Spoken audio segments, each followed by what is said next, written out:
आज मैं अल्लाह ताला का शुक्र अदा करता हूँ जिसने मुझे दुनिया की बेहतरीन फौज में खिदमत इंजाम देने का एजाज़ अता किया। अल्लाह ताला हम सब का हामी और नासिर हो। आमीन। पाक फौज जिंदाबाद, पाकिस्तान पाइंदाबाद।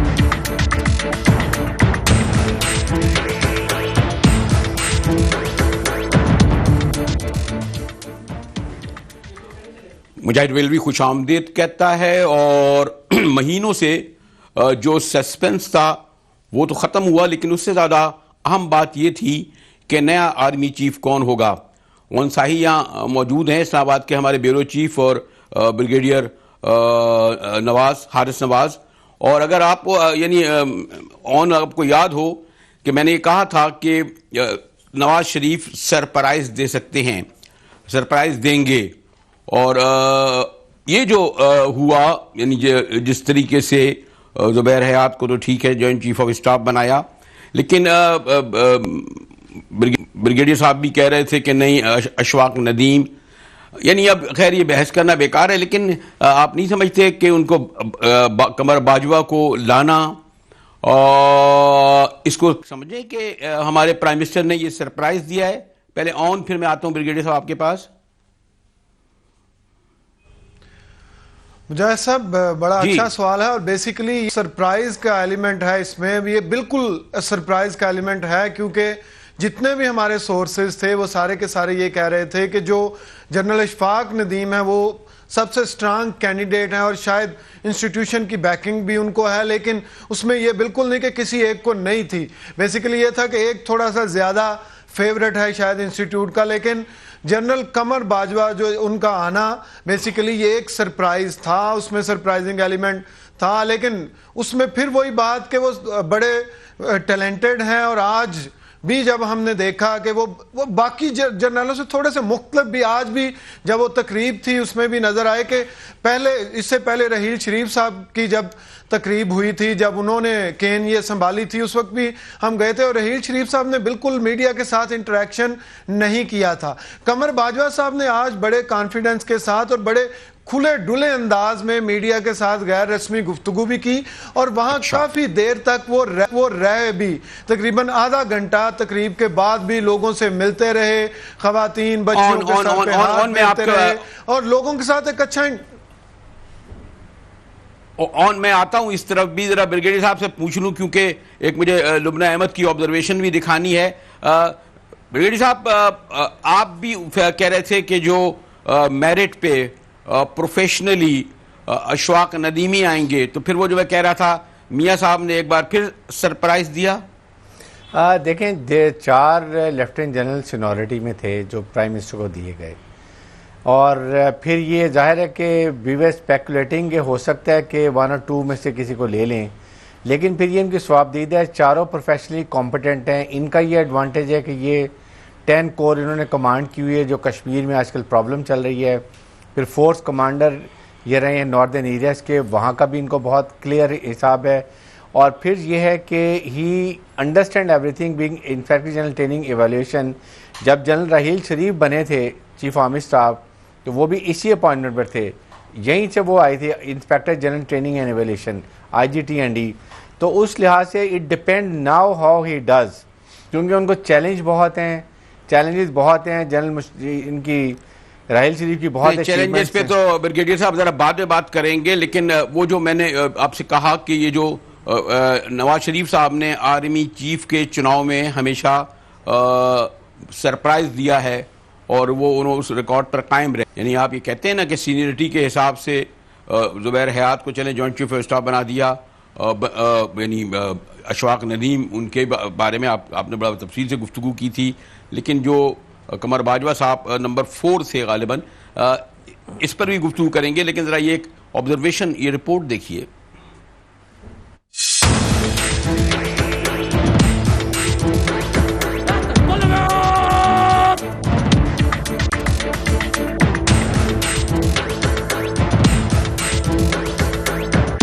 वज़ीर आज़म ने फिर सरप्राइज दे दिया। बिलाखिर ये जानलेवा इंतजार खत्म हुआ कि नया आर्मी सरबराह कौन होगा। इस ऐलान के साथ सहाफती पंडितों का ये दावा भी गलत साबित हुआ कि फैसला सीनियरिटी की बुनियाद पर ही होगा।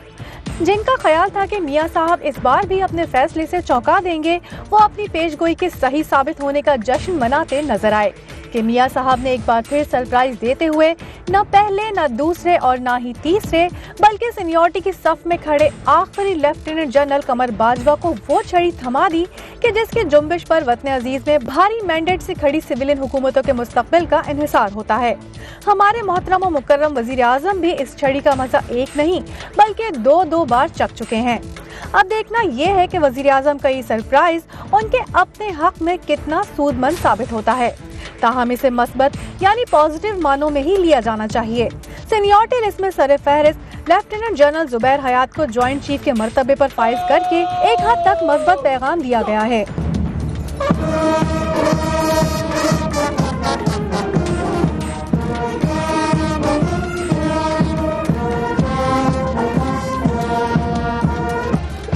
अलंबरदार दस्ता।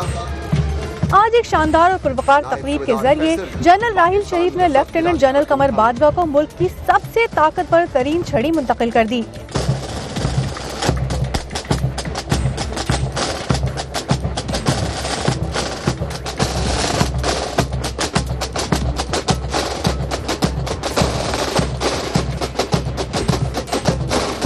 कि बज़ाहिर तो मामूली सी 4 फुट की छड़ी है, मगर ये इतनी ताकतवर है कि जिससे जमहूरी इदारों के मुस्तकबिल के फैसले होते हैं। जनरल राहिल शरीफ का फौज को अलविदा कहना महीनों से $1 बिलियन सवाल बना हुआ था और आम तासुर ये ही था कि सीनियरिटी को ही पेश नजर रखा जाएगा, मगर 26 नवंबर को एक बार फिर वजीर आजम नवाज शरीफ ने सरप्राइज देने का रिकॉर्ड कायम रखा।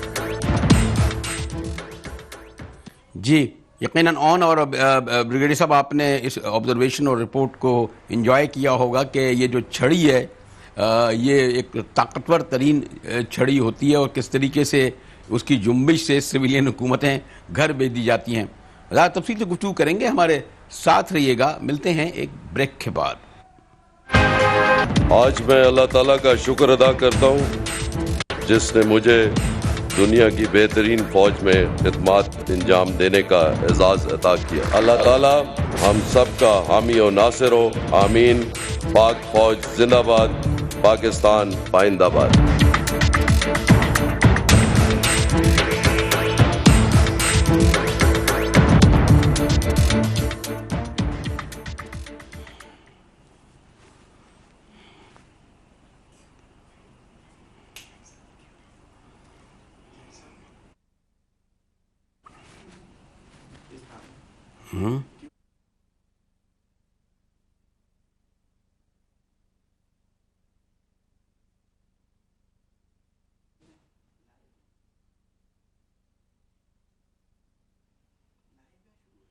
मुजाहिद आपको खुश आमदीद कहता है और हमारे साथ ब्रिगेडियर हारिस नवाज और ऑन साहिब ब्यूरो चीफ हैं, हम सीनियर जर्नलिस्ट आरिफ निज़ामी के पास भी जाएंगे।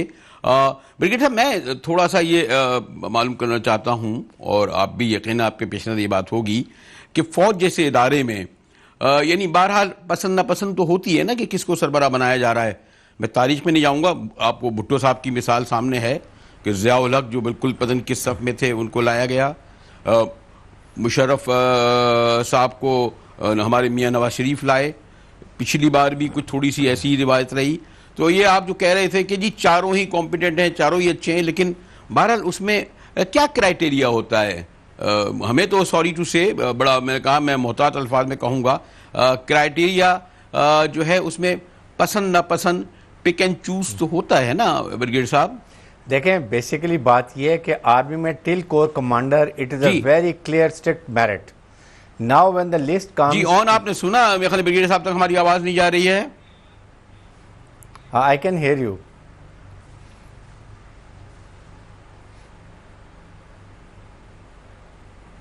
जी जी ब्रिगेडियर साहब बोलिए आप। अच्छा, तो मैं ये बात कर रहा हूँ कि देखें, जो till 3 star it's a total merit. They are selected and promoted on their personal all background, उनके courses, उनकी command, उनके different चीज़ें, सब चीज़ें करने के बाद बनते हैं।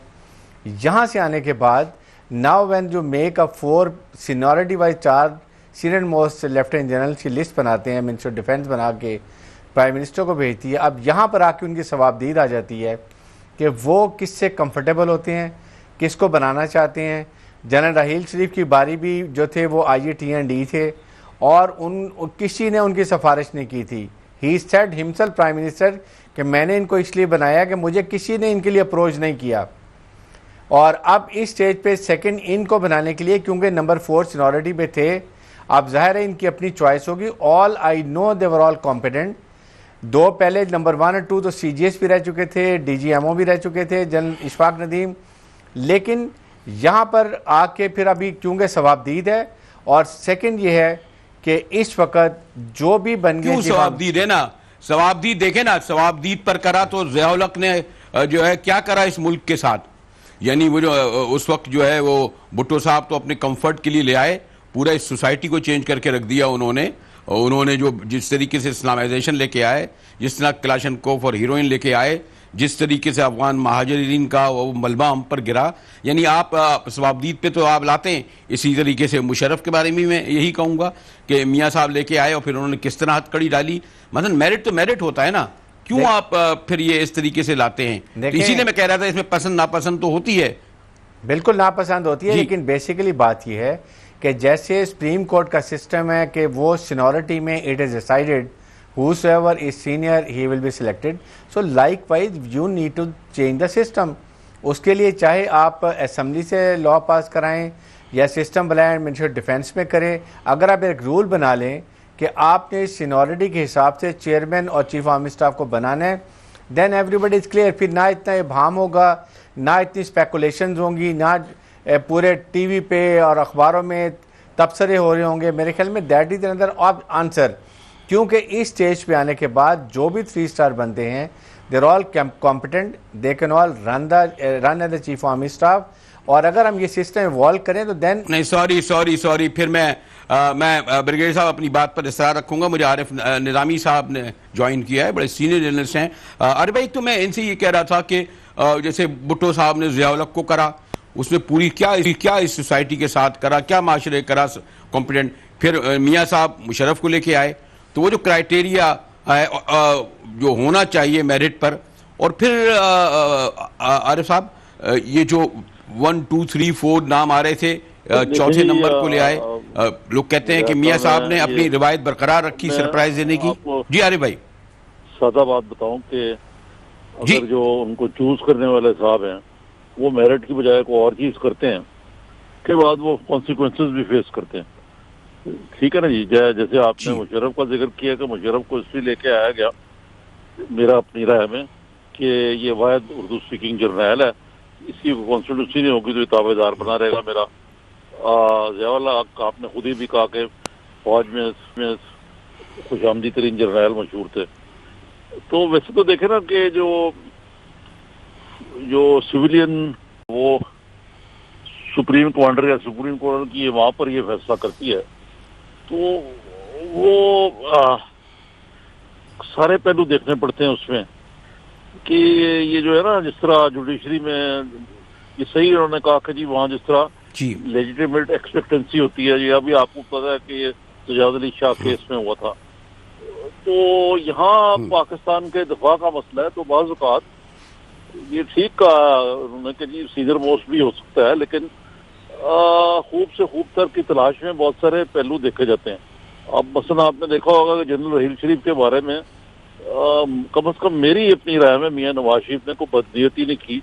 उन्होंने सिवाय ये देखा होगा कि वो भी लाहौर के और पंजाबी हैं, तो वो उनको ले आए, लेकिन उन्होंने मुल्क की जो तारीख है वो उसको यानी कम से कम दहशत गर्दी के हवाले से जो फौज का एक मखसूस नुक्ता निगाह तकरीबन 30 साल से था, उसको बदल कर रखती है। जी ऑन साही जो ब्रिगेडियर साहब ने बात की और आरिफ भाई ने की, और मैंने जो मेरा सवाल अपनी जगह है कि फौज जैसा वेल डिसिप्लिन इदारा, वहाँ हमारी जो माजी की तारीख है, मैं दोबारा क्या रिपीट करूँ वो बात कि ज़िया-उल हक और फिर मुशर्रफ, तो ये जो और वो लोग जिस तरीके से फिर उन्होंने पूरी यानी हमारी स्टेट के साथ और फिर हमारी हुकूमतों के साथ और फिर सोसाइटी के साथ जो कुछ करा वो हमारे सामने है ना, हमें पीछे की तरफ ले गए ना। फिर हम कैसे इनको इजाज़त दे दें कि प्राइम मिनिस्टर जो हैं सब अपनी सवाबदीद पे लेके आएंगे, भले वो जो कुछ भी करें। जी ऑन। जी बिल्कुल मुजाहिद साहब, एक तो आपके सवाल में ही जवाब है कि जो मेरिट पे नहीं आए, और जिस तरह आरिफ निज़ामी साहब ने कहा कि उन्होंने फिर क्या किया, इनके साथ ही क्या किया जो लेके आए थे। ज़ियाउल हक ने इस सोसाइटी के साथ करने से पहले सबसे पहले भुट्टो साहब को जो है वो तख्तादार तक पहुंचाया। मुशर्रफ आलमोस्ट जो है वो पहुंचा चुके थे मियां नवाज शरीफ साहब को, अगर उनके रेस्क्यूअर ना आते जो कि अरब स्टेट्स थी और बहुत सारे और लोग थे जिसमें इवन अमेरिका भी शामिल था, और वहाँ पे भी उम्र कैद की सज़ा हो चुकी थी। तो एक तो इसमें ये बिल्कुल ये जिस तरह निज़ामी साहब कह रहे हैं कि वो बिल्कुल वाजे है कि जो मेरिट पे नहीं आए वो बिल्कुल वाजे है कि उन्होंने क्या किया।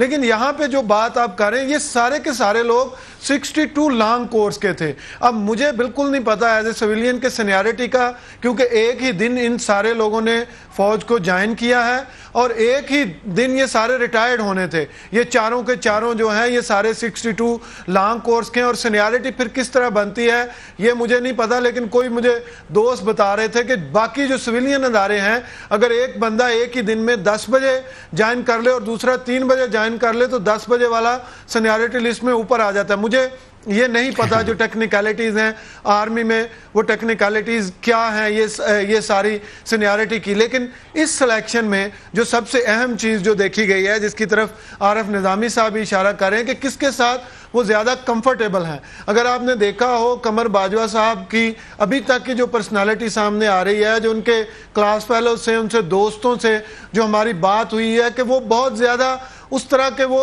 अथॉरिटी को वो उस तरह से है नहीं है कि सारी की सारी पावर मेरे ऊपर कंसंट्रेट करे या मैं द मोस्ट पावरफुल बंदा बन जाऊं। क्योंकि इस वक्त हमने देखा है, अभी पिछले चंद दिनों में हमें लग रहा है कि जैसे एक बड़ा सुकून आ गया है सिविल मिलिट्री रिलेशनशिप में, जब से ये नए आर्मी चीफ का जो है वो हुआ है, नाम हुआ है। अब जब ये आएंगे तो फिर हम देखेंगे कि ये किस तरह की पॉलिसीज लेके आते हैं। लेकिन मियां नवाज शरीफ और सिविलियन गवर्नमेंट कम से कम पिछले 10 दिन से वो काफ़ी सुकून में है, जिस दिन से, और 6 दिन से तो बिल्कुल सुकून में है जिस दिन से उन्होंने अपने नए आर्मी चीफ का ऐलान किया। और अब हम सुन रहे हैं कि अब कैबिनेट में भी कुछ जो शायद तब्दीलियां होने जा रही हैं, अब जो अगले इलेक्शन भी आने वाले हैं उनकी भी तैयारी होने जा रही है। तो शायद उनको कुछ टाइम मिल जाएगा जिसमें कमर बाजवा साहब को अभी जब कमान संभालनी है, सारी चीजें लेनी है, नए कोर कमांडर्स आने हैं। और मुझे एक ब्रेक की तरफ जाना पड़ा है। और आपने जो आज कहा, मेरे ख्याल में जनरल राहिल शरीफ ने, मुझे तो याद नहीं, परवेज कियानी साहब तो इस मामले में बड़े हम लोग बड़े बुलाते थे और गुफ्तगू करते थे और घंटों, बल्कि शायद आरिफ निज़ामी साहब को भी तजर्बा हो, वो रात को 9 बजे बुलाते थे और फिर रात के 2 बजे तक लोगों को बिठाल के साथ में गपशप लगाया करते थे। राहिल शरीफ ने भी अपने को यानी मीडिया से और पब्लिक से अलग रखा। लेकिन आज आप कह रहे थे कमर बाजवा साहब ने काफ़ी खुली डली गुफ्तगू की मीडिया के सामने, इस पर भी गुफ्तगू करेंगे। हमारे साथ रहिएगा, मिलते हैं एक ब्रेक के बाद।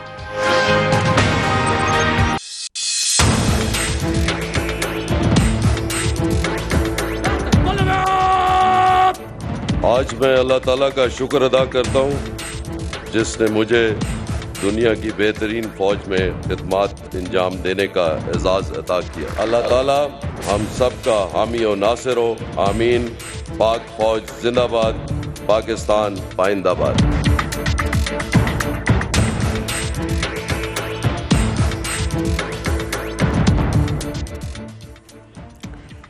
हमारे साथ रिटायर्ड ब्रिगेडियर हारिस नवाज साहब, मोहतरम आरिफ निज़ामी साहब और साई मौजूद हैं। और आज आप GHQ में थे और आप जिक्र कर रहे थे कि लेफ्टिनेंट जनरल कमर बाजवा साहब ने खासी खुलकर गुफ्तगू की मीडिया से। क्या कोई ख़ास बात ऐसी या रवायती तौर पर जो बातें होती हैं कि जी कौम कम हम लड़ेंगे और ये और जो बात जी ऑन नहीं जैसा बड़ी अहम बात उन्होंने की, उन्होंने कहा लाइन ऑफ कंट्रोल पे बहुत जल्द चीज़ें ठीक हो जाएंगी। एक बड़ा पॉलिसी लेवल का बयान था जो उन्होंने पहले दिन ही जो है वो मीडिया से और सारे जो जितने भी मीडिया के लोग थे उनके साथ उन्होंने कोई तकरीबन 10 मिनट जो है वो वहाँ पे मौजूद रहे लोगों के साथ। उनसे उन्होंने ये भी कहा कि मुझे आपसे तवक्को है कि आप हमारे साथ वो जो मुस्बत कवरेज है वो करते रहेंगे और मनफी कवरेज की तरफ नहीं जाएंगे। लेकिन सबसे अहम बात जो उन्होंने की वो लाइन ऑफ कंट्रोल के हवाले से की कि लाइन ऑफ कंट्रोल पे बिल्कुल हालात जल्दी ही ठीक हो जाएंगे। जो आप रहील शरीफ साहब की कर रहे थे, मुझे नहीं याद पड़ रहा, आरिफ निज़ामी साहब को शायद हो, क्योंकि बड़े लेवल पे शायद वो मिलते हो, लेकिन ब्यूरो चीफ लेवल पे या यहाँ पे जो लोग हैं हमारे, उस लेवल पे मुझे नहीं याद पड़ता कि कोई उन्होंने एक भी ऑफ द रिकॉर्ड मुलाकात की हो। जो रिपोर्टर्स उनके साथ जाते थे, जो बीट रिपोर्टर्स थे, उनके साथ सेल्फीज वगैरह, या कभी जब असेंबली में, नेशनल असेंबली में 2 दफ़ा आए तो लोगों के साथ वो मिल गए, लेकिन उनका एक उस तरह का इंटरेक्शन नहीं रहा मीडिया के साथ किसी भी तरह पे। एक तरह का ब्रांड बना के उनको ISPR ने पेश किया और बड़े अच्छे तरीके से उनको मार्केट किया गया, और आखिर तक जो है उस ब्रांड की जो वैल्यू थी उसको डी वैल्यू नहीं होने दिया गया, पहले दिन से लेके आखिरी दिन तक। और बड़े साइंटिफिक तरीके से ISPR उनको, उनकी पर्सनैलिटी को और उनके ऑरा को लेके चला, और आखिर तक हमें बिल्कुल राहील शरीफ साहब की वो जो पर्सनल थाट्स हैं मुख्तलिफ इशूज़ पे, जिस तरह आप कियानी साहब का बता रहे थे, वो लोगों के साथ बातचीत करते थे, मशवरा लेते थे, लेकिन हमें ये नहीं पता कि राहील शरीफ साहब किससे मशवरा करते थे। कोई जर्नलिस्ट थे जिनसे ये बात करते थे, कोई थिंक टैंक है, कोई इनके इर्द गिर्द कुछ लोग हैं जो उनको मशवरा देते हैं। कम से कम मुझे तो इसके बारे में बिल्कुल नहीं पता, शायद आरिफ निज़ामी साहब बेहतर बता सकें। ठीक है, मैं ब्रिगेडियर साहब आपके बात हूँ। आरिफ साहब, एक मुझे नहीं, आप भी सारी दुनिया में गए हैं, क्या ये जो आर्मी चीफ का चुनाव और उसकी इतनी अहमियत और पूरी हमारी जैसे सियासत जो है उसका मुस्तकबिल जो है वो आर्मी चीफ के हवाले से पता नहीं क्यों इतना अहम है, तो ये यानी जी आरिफ भाई जी, ये मेरा ख्याल है इस वक्त कुछ ज़्यादा अहम हो गया। एक तो इस वक्त मीडिया इतना आज़ाद है कि खुल के बात हो सकती है। दूसरे, जैसे मोहन साहब ने सही कहा कि एक more than life size general Raheel Sharif का इमेज जो है उनके इमेज बिल्डर्स ने बनाया। और आपने देखा होगा कि पहली दफ़ा ISPR के जो हेड हैं उसको एक कोर का दर्जा दे दिएगा, यानी कि एक लेफ्टिनेंट जनरल जो है जी वो इसको सरबराह हैं अभी भी। और ये बात भी सही है कि उनकी पर्सनल प्रेफरेंस थी या जो भी था, लेकिन एंड एनालिसिस में तो यही बात थी कि उनको मीडिया से वो दूर रहे।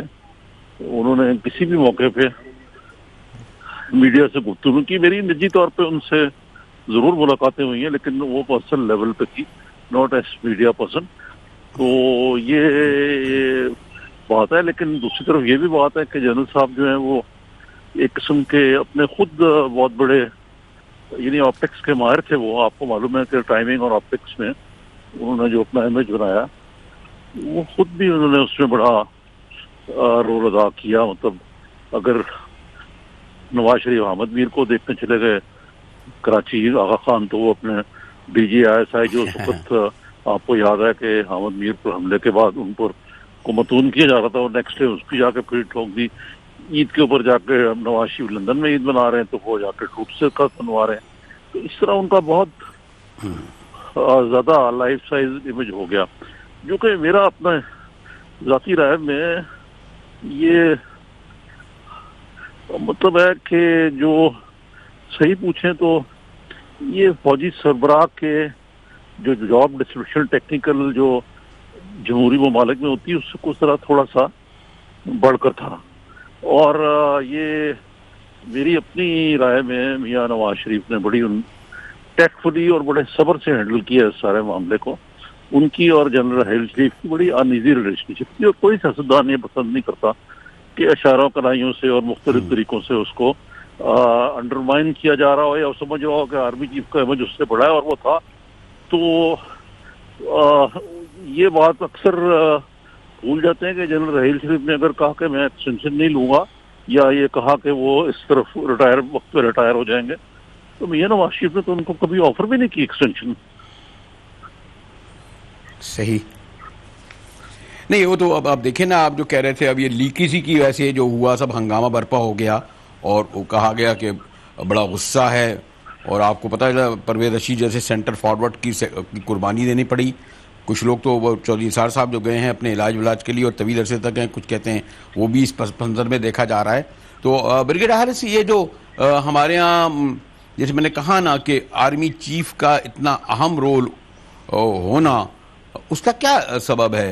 यानी ये हमारी सिविलियन लीडरशिप का कसूर है या हमारी जो पुरजोश या जो एक ख्वाहिश जो रखते हैं हमारी आर्मी सरबरा, उसका भी एक सबब है? हारिस नवाज देखें मुजाहिद, बेसिकली मेरे ख्याल में तो बिल्कुल आर्मी चीफ ने, ही वॉज इंस्पायरिंग लीडर, और उन्होंने टोटल फोकस अपनी आर्मी की तरफ रखा, चाहे वो वेलफेयर है या ऑपरेशन स्ट्रैटेजी है या ज़रब-ए-अज़्ब है, और ज़रब-ए-अज़्ब से क्योंकि लिंक थी करप्शन, उस पर उन्होंने किया। वीकनेस वहाँ पर आती है, why people of Pakistan look toward army is कि जब आपकी गवर्नेंस कमज़ोर हो, आप मेरिट पे डिसीजन ना करते हों, आप उसके बाद करप्शन को कंट्रोल ना करते हों, और लास्ट चीज़ अकाउंटेबिलिटी ना करते हों, और लोग डेस्परेट हो रहे हैं, उनके लिए कोई काम ना हो रहा हो। 98% पीपल ऑफ पाकिस्तान पिछले 70 साल से, आप मुझे बताइए वो किस स्टेज पे जा रहे हैं। जब ऐसी चीज़ आती है तो फिर लोग दूसरी तरफ देखना शुरू करते हैं। मेरे ख्याल में अभी बेस्ट मौका है कि हमारी लीडरशिप को, फेडरल गवर्नमेंट को, प्राइम मिनिस्टर पाकिस्तान को इन चीज़ों पे तवज्जो देनी चाहिए। अगर इतनी अच्छी लीडरशिप हो, मेरे ख्याल में किसी की जुर्रत नहीं होगी, चाहे वो आर्मी हो या कोई और हो, और उसके साथ अवाम सिर्फ अपनी हुकूमत की तरफ देखेंगे, उनसे उम्मीद रखेंगे। जब वो नाउमीद होने की कोशिश करते हैं, जब वो परेशान होते हैं, then you start looking right and left direction. एक नई ह्यूमन साइकी भी है। अदरवाइज आप देखिए कि उनको जो बात उन्होंने की, पहले अनाउंस कर दिया, इसलिए किया कि बहुत अभाम हो रहा था, बहुत कहीं पोस्टर लग रहे हैं, कहीं सिविल में बातें हो रही हैं कि ही वांट एक्सचेंज, तो उन्होंने क्लियर कर दिया। ये बड़ा, आई थिंक बड़ा वेरी पॉजिटिव स्टेप।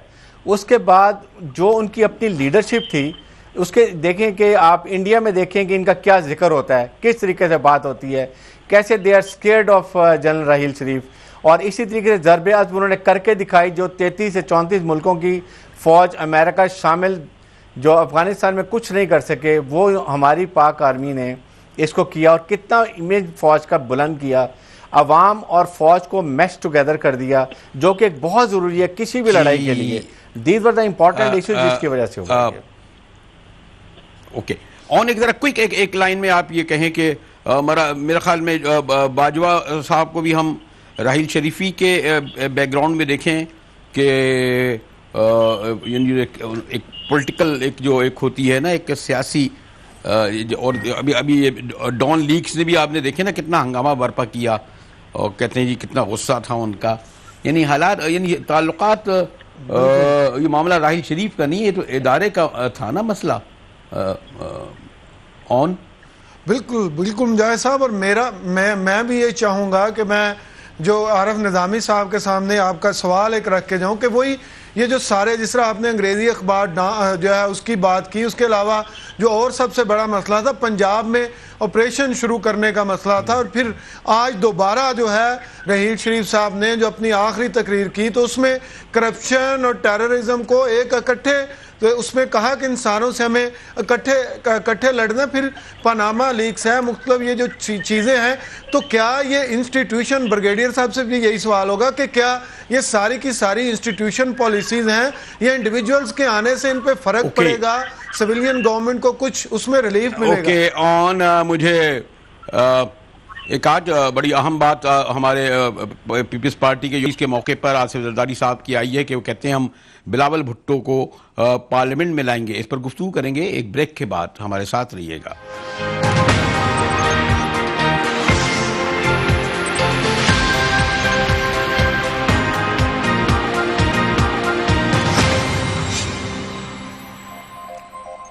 मुजाहिद वली एक बार आपको फिर खुश आमदीद कहता है। मेरे साथ ऑन साही बस क्विक हमें समेटना है, वक्त कम है, कि ये जो अभी ये वाज़ेह नहीं है कि आसिफ जरदारी साहब ने जो कहा है कि लोग पार्लियामेंट में देखना चाहते हैं, तो क्या ये 2018 के इलेक्शन में होगा या इससे पहले कोई सीट खाली करा के वो बिलावल भुट्टो को पार्लियामेंट में लाएंगे? इसकी वजाहत तो नहीं हुई। यौम तासीस है गालिबन 49वां या 50वां। जी ऑन।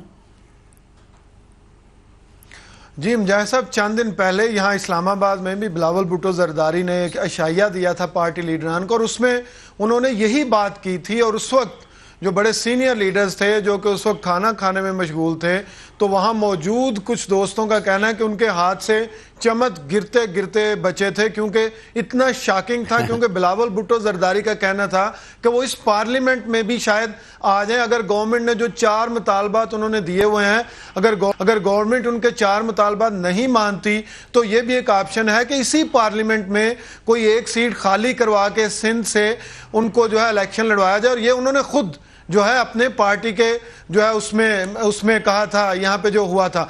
अब जो जरदारी साहब ने ऐलान किया है उसमें अभी तक अबहम है, क्योंकि अगर आपको याद हो मुजाहिद साहब, तो मियां नवाज शरीफ भी जो 2008 के इलेक्शन हुए थे तो उसके बाद 2 साल बाद उनको भी अदालत ने इजाज़त दे दी थी दोबारा इलेक्शन लड़ने की, क्योंकि वो नाअहल करार दे दिए गए थे जब 2008 के इलेक्शन में।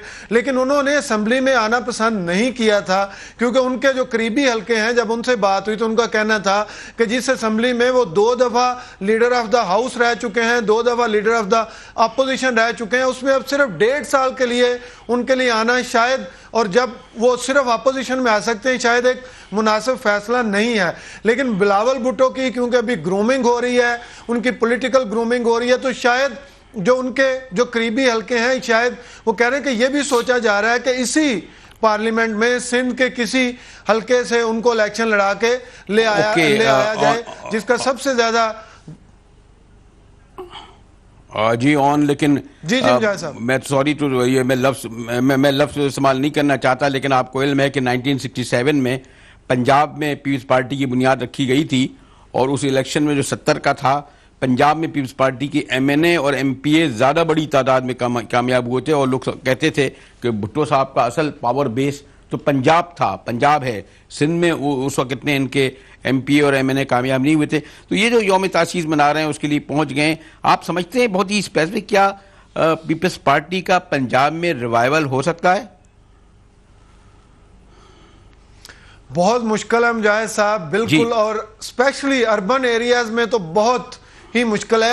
अगर इन्होंने इस वक्त देनी है तो रूरल एरियाज में दें। एग्रीकल्चर जो है इस वक्त, जो किसान है इस वक्त, वो सबसे ज्यादा पिछले 3 सालों में उसको नुकसान हुआ है, चाहे वो मौसमों की वजह से हुआ है, चाहे इंटरनेशनल जो मार्केट्स हैं उसमें क्लाइमेट चेंज की वजह से चीजें कम मुझे कैमरे के पीछे से कहा जा रहा है कि आपके पास अब इतना ही वक्त है कि मैं आपका शुक्रिया अदा करते हुए मुजाहिद बलवी को इजाजत दीजिए। कल आपके सामने फिर इसी वक्त हाजिर होंगे।